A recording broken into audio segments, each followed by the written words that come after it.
اس دن dinosaur کا زمین پر آخری دن تھا۔ ان کے لیے سورج آخری مرتبہ غروب آفتاب ہوا۔ میکسیکو کا یہ جزیرہ نما آج سے تقریباً 66 ملین سال پہلے ایک خوفناک دلدلوں اور پر اسرار جنگلوں میں گھرا ہوا تھا، اور سورج کی روشنی اس پر اپنا اثر چھوڑتی تھی۔ میکسیکو کے گرم سمندر کچھ ہی سیکنڈ میں خون میں تبدیل ہونے والے تھے، جیسا کہ ڈائناسور کی یہ کھوئی ہوئی دنیا اور بڑے کیڑے مکوڑے سرسراہٹ کر رہے تھے۔ لیکن انہیں کیا پتا تھا کہ ایک پہاڑ کے سائز کا بڑا پتھر زمین کی طرف، جو کہ 64,000 فی کلومیٹر گھنٹہ کی رفتار سے دوڑ رہا ہے۔ چند لمحوں میں ایک آگ کا گولا جو آسمان میں سورج کی لکیروں سے کہیں زیادہ بڑا اور روشن دکھائی دینے لگا۔ ایک ہی لمحے میں یہ پتھر زمین سے ٹکرایا، اور اس کا دھماکہ اتنا خوفناک تھا کہ سورج سے 4 گنا زیادہ گرم پتھر تھا۔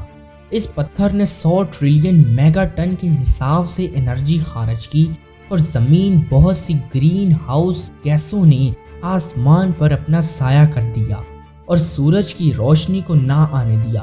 اس کے بعد آسمان سے سلفورک ایسڈ کی بارش ہونے لگی۔ یہ اثر زمین کی پرت میں کئی میل تک داخل ہوتا گیا، جس سے 115 میل 185 کلومیٹر سے زیادہ گھڑا بن گیا، اور ہزاروں کیوبک میل بڑی بڑی چٹانوں کو بخارات میں تبدیل کر دیا۔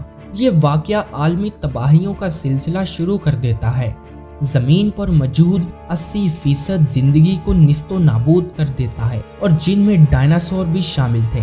اس دھماکے میں ڈائناسور کو کافی اذیت ہوئی۔ 165 ملین سال سے زیادہ اس دنیا میں راج کرنے والے خونخوار جانور، جن کے آگے ہر کوئی بے بس تھا، وہ منٹوں سیکنڈ میں ملیاں میٹ ہو گئے۔ یہ دھماکہ زمین پر پہلی قیامت کے برابر ہوگا۔ اس دھماکے میں زیادہ تر ڈائناسور مارے گئے، جن کا وزن 12 ہاتھیوں کے برابر اور لمبائی 737 فٹ تھی، جبکہ چھوٹے جانوروں نے زمین کے اندر ہی خود کو سروائیو کر لیا تھا۔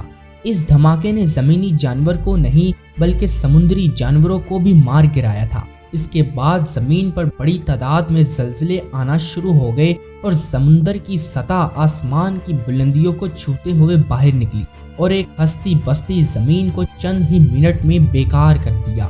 زمین کی حالیہ تاریخ میں شاید سب سے زیادہ تباہ کن رزلٹ تھا۔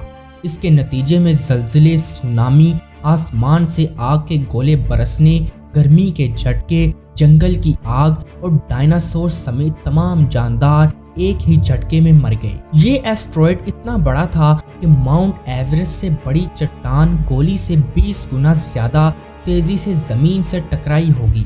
اس پتھر نے زمین کا فاصلہ 0.3 سیکنڈ میں کیا۔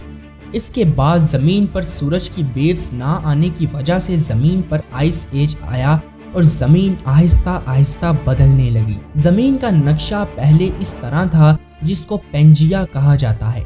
اس وقت نہ تو کوئی امریکہ، انڈیا اور یورپ کی کنٹری ہوا کرتی تھی، بلکہ ایک سپر کانٹیننٹ ہوا کرتا تھا۔ پھر ارتھ کویک آتے گئے اور یہ ایک دوسرے سے الگ ہونا شروع ہو گئے۔ یہ کانٹیننٹ سمندر پر تیرتے ہوئے ایک دوسرے سے ٹکرانے لگے، جس میں ہمارا پاکستان اور انڈیا ساتھ ساتھ تھے۔ جبکہ یہ کانٹیننٹ دوسرے کانٹیننٹ سے ٹکرایا تو اس کے نتیجے میں ماؤنٹ ایورسٹ جیسے بڑے بڑے پہاڑ پیدا ہوئے۔ آہستہ آہستہ زمین ایک خوبصورت ماحول میں ڈھلنے لگی، اور کئی اور جانوروں کی پیدائش کا سلسلہ شروع ہوا۔ اڑنے والے ڈائناسورز ایک برڈز کی شکل میں کنورٹ ہوئے، اور یہ جان کر آپ کو کافی حیرت ہوگی کہ سب سے خطرناک ڈائناسور ایک چکن میں کنورٹ ہو گئے، جنہیں ہم اور آپ بڑے شوق سے کھاتے ہیں۔ اس کے بعد انسان کی پیداوار کا سلسلہ شروع ہوتا ہے۔ سائنسدانوں کا ماننا ہے کہ انسان بندروں سے انسانی وجود میں آئے۔ دوستو، میرا سوال یہ ہے کہ اگر ہم بندروں سے انسان بنے ہیں تو آج کے بندر انسان کیوں نہیں بن پا رہے؟ جیسے جیسے وقت ڈھلتا گیا، انسان کو شعور آتا گیا۔ جنگلوں سے لے کر جھونپڑیوں تک، گھوڑوں سے لے کر قبیلوں تک، قبیلوں سے لے کر شہروں، ملکوں، اور زمین سے لے کر دوسرے سیاروں جن میں چاند، مارس، جوپیٹر، یورینس اور ہمارے سولر سسٹم کے باہر تک انسان چلا گیا ہے۔